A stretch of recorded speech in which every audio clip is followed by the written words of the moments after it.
Hi everybody, welcome back to my channel. If you're new to this channel, this is my YouTube channel where I talk about plant propagation and show you the plant I got. As you can see, this is a new background. I have moved. Been busy, so I haven't uploaded as much as I supposed to. But anyway, I'm back. So today we are going to talk about Hoya. So let's get started. So Hoya has been quite popular lately. I'm not really into Hoya, so I have few of Hoya collection but not so much. I'm just want to show you how I take care of my Hoya. As you know, I like to grow my plant in perlite, so I'm just going to show you what I do. It doesn't mean that other method is not working. It's just this is what convenient to me. This is what I show results on my Hoya, so I'm just want to share it with you. So this is one of my Hoya, fishtail Hoya. The mix is 50-50 perlite and pumice, and then about 10% of leca. And this is self-watering pot, so you can see. I don't think you can see, but I'm just going to tell you. There's a water here around this level. So when my pot going down, the water around here. The perlite here in the bottom, we're able to lick the water up as is needed. Most of my Hoya is growing this way, so I'm going to show you how I convert them on this one. So this is my Crimson Queen. I have it for quite a long time already, almost over a year now. It's actually grow pretty slow in leca. This is pure leca. It's a lot of root. I do not want to repot it or anything, so I decided to grow like this. If you don't like fresh it, or if you don't do much on doing in leca, your plant would not really growing. It's just going to survive but not growing. So this is what happened to my Crimson Queens. But with perlite, that the new way that I'm growing, the plant is actually doing pretty well, and they actually really like it and growing a new leaf. This is my other Hoya. This is a new leaf here. There's a new grow on the tips here. This one is Hoya Kalimantan. You can see this is almost all perlite here. If you first transfer, you can just do it in a cup. But in the long terms, if that will be better if you have a self-watering pot like this. So this is actually just a catch pot with the regular pottings.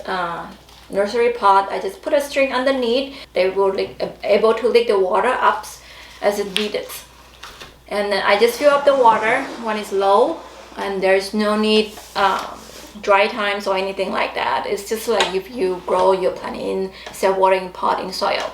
So enough of talking. Let's get working. So I bought this at the Airway Greenhouse. It's a pretty popular website right now. I honestly don't think it's worth it. This was supposed to be Hoya Kalimantan, which is supposed to be the same as these plants, but it's ended up with something else because the leaf is very thin. It does have the similar marking, but it's just different. And also, I'm not really expert in Hoya, so you can sell me anything and tell me any name in it, and I wouldn't doubt it. But since I have the same plants, and I'm very sure this is not the same name. If you know what is this plant, please put a comment down below, let me know. When they ship it to me, I bought it around summertime. This pot is so wet. I wasn't able to water it in almost a month, or more than a month. I didn't touch it.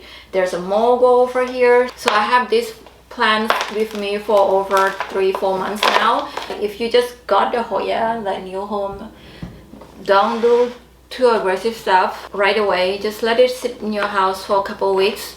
Let it used to be your environment, and you don't have to water your Hoya right away when you get it. I know they are pretty tolerant with dryness. That's my experience on limited amount of Hoya here. So the good thing about growing it in perlite is that there's no transition time.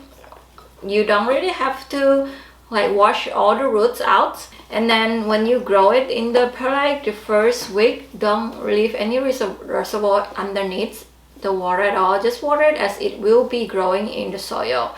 And then when it dry, and you know when it dries, the perlite feel lighter. Then you water it again for like maybe about a month or so. When you start to see more root growing, or you see new growing, then you can add more water in it.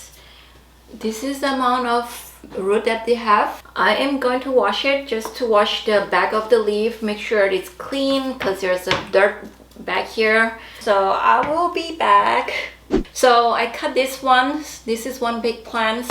The way that the Hoya grow is actually grow the root along the stem. So if you have it longer, it's got more root to be growing over there.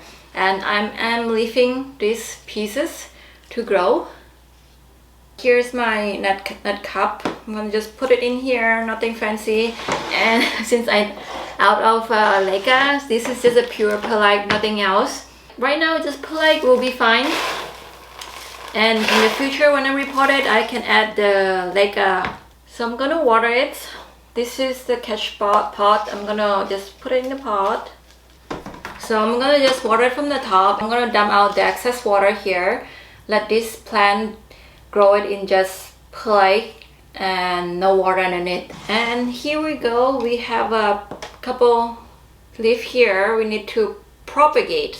The way I propagate Hoya is just sphagnum. I think that's the easiest way. This is a note here. This is where the new leaf will come out. You want to leave some one note at least.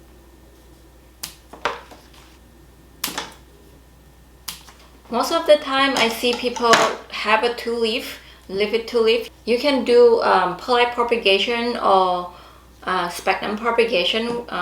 They both pretty similar. If you do perlite propagation, which is you can do like just stuck this whole thing in the cup with the perlite, that's also the way to do it. I think sphagnum will be easier. I just put the whole thing, everything in the Ziploc bags, and then it will be growing in about months.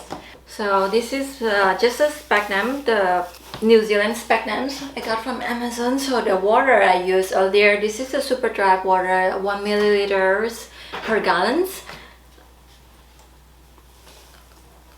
Okay, later on when you water your perlite plants, you want to add some more nutrition.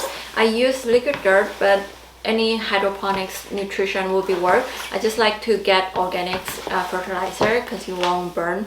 And it's only one part. There's no 3-part solution. You don't have to make so many things.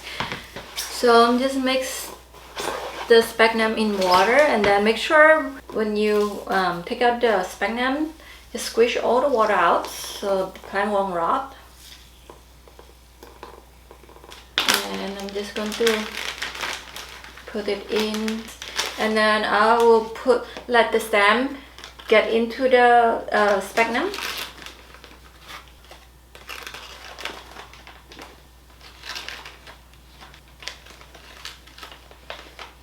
The stem is inside the sphagnum and the leaf is on the outside. So I'm just going to blow the air in and then let it sit on top of heat mat.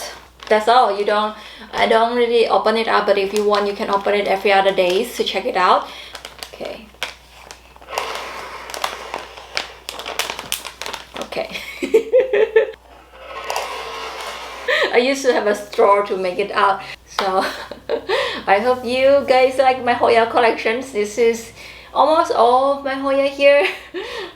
I know I'm not a Hoya person, so if you like the video, remember to click like and subscribe, and thank you for watching. Hope to see you next time. Bye bye.